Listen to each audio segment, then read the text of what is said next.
ሰበር መረጃን እነሆኝ እኔ እንደ ሐሳብ ይሄ ልጅ የሞት ፍርድ ባይፈረድበት ባይ ነኝ። እናንተ ምን ትላላችሁ? አይሁን የውሳኔ አትወስኑ። ቪዲዮውን እስከ መጨረሻ አዳምጡት። ጠብቶት ያደገውን ጡት ቆርጦ እናቱን ስለገደለው ግለሰብ ፖሊስ ማብራሪያ በዚህ ጉዳይ ሰጥቶበታል። ሙሉ መረጃውን ላደርሳችሁ በነጻነት ሐሳብ አስተያየታችሁን ኮሜንት ሴክሽን ላይ አጋሩኝ። ለግድያ የሚያበቃ ምንም አይነት ጥል ሳይኖር የመኖሪያ ቤቱን በር ማለት ነው ከውስጥ በመቆለፍ ወላጅ እናቱንና እህቱን በሳንጃ ነው በጭካኔ የገደለው ኢንስፔክተር ደሳለኝ ዳመና። ወላጅ እናቱንና እህቱን በዘግናኝ ሁኔታ የገደለው ግለሰብ በሞት እንዲቀጣ ተወስኗል ማለት ነው። አሰቃቂ የወንጀል ድርጊት የተፈጸመው በማዕከላዊ ኢትዮጵያ ክልል ሀዲያ ዞን ምዕራብ ባዶ ዊቾ ወረዳ ገርቦ ቀበሌ ነው።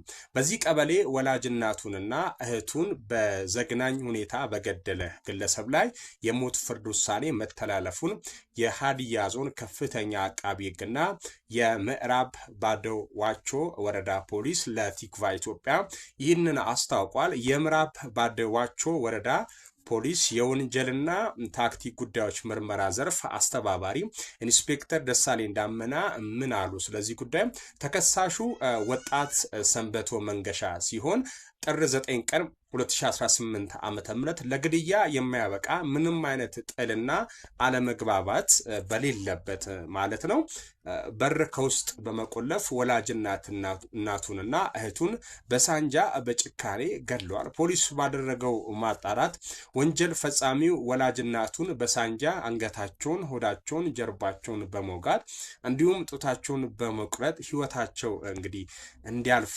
አድርጓል። ይህን ድርጊት አይታ የጮህችው ታናሽ እህቷንም እኛም እየጮህን ነው እውነቱን እናውራ ካልን በአንገቷ አካባቢ ደጋግሞ በመውጋት ለሞት ዳርጓታል ማለት ነው። ተከሳሽ ቀደም ሲል የመከላከያ አባል ነበር። ነገር ግን በህገወጥ መንገድ ከርቶ ወይንም ኮብልሎ የወጣ አባል ነው።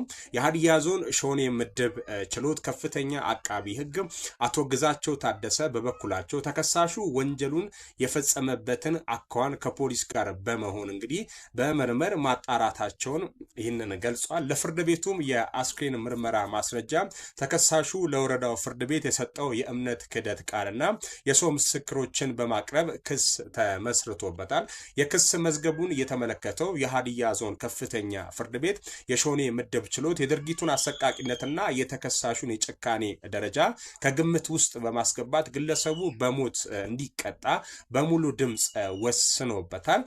እንደ ሐሳብ ይሄ ልጅ የሞት ፍርድ ሊታለፍበት አይገባም ያልኩትን ሐሳብ ስነግራችሁ የሞተ ሰው ለምን ይሞታል? ኦሬዲ ይሄ ሞቷል። በክተር እናት ኩራት ነች። እናት መመኪያ ነች። ምንም ብትሆን ምንም እናት እኮ እናት ነች። በምንም ማንተካት ማለት ነው። እናት ልጅ የሚያነሳ ወጣት ነው እያፈራን ያለ ነው። ውድ አድማጮቼ ባካችሁ ምንም ብትሳሳቱ ማለት ምንም ነገር ቢፈጠር እናትን ከአለማክበር ራሳችሁን ጠብቁ። የእውነቴን ነው የምነግራችሁ። ከአለማክበር ነው ነገሮች የሚጀምሩትና ስወዳችሁ እናት ላይ እንዲሚጨክኑ ሰዎች፣ የማይሆኑ ቃላት የሚተፉ ሰዎች አሁን እንደውም ሐሳቤን ቀይሬያለሁ። ይህንን ልጅ ሌላ ሰው ማስተማሪያ እንዲሆን አደባባይ ላይ ያወጣችሁ ስቀሉት። ለምን መሰላችሁ? ይሄ አንድ የሆኑ የሞተ ነው በአንድ ቃል እናቱንም እህቱንም ያሳደገውን ጡቱን እናት እንኳን እኮ ስትለምን ባሳደግኩ ጡቴ ነው የምትሏል። ምን ሆነ ነው ወንድም አለ። የሞተ ሰው አትግደሉ ነው። ይሄ ሬሳ የሆነ ሰው ስለሆነ ነው ማለት ነው።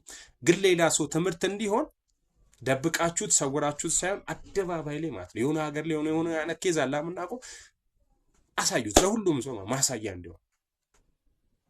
ይሄ ነው ለእናትና እህት በድጋሚ እግዚአብሔር ከአጸደ ገነት ያወርሳችሁ። በእንደዚያ ክፉና አረመኔ ልጅ መሞት የምር ነውር ነው። ለነፍስም ለስጋ መረፍት አይሆንም። ለቤተሰብ ለዘመድ አዝማድ በሙሉ መጽናናትን እና ብርታትን እንመኛለን። ሁላችሁም እባካችሁ እስኪ መልካም ምኞታችሁን ግለጹ። እንደዚያት ጉዳይ እንዴት ነው የምታልፉት? እንዴት ነው ይሄን ሐሳብ እንዴት የተረዳችሁት? እስኪ ሐሳብ አስተያየታችሁን ኮሜንት ሴክሽን ላይ አጋሩኝ።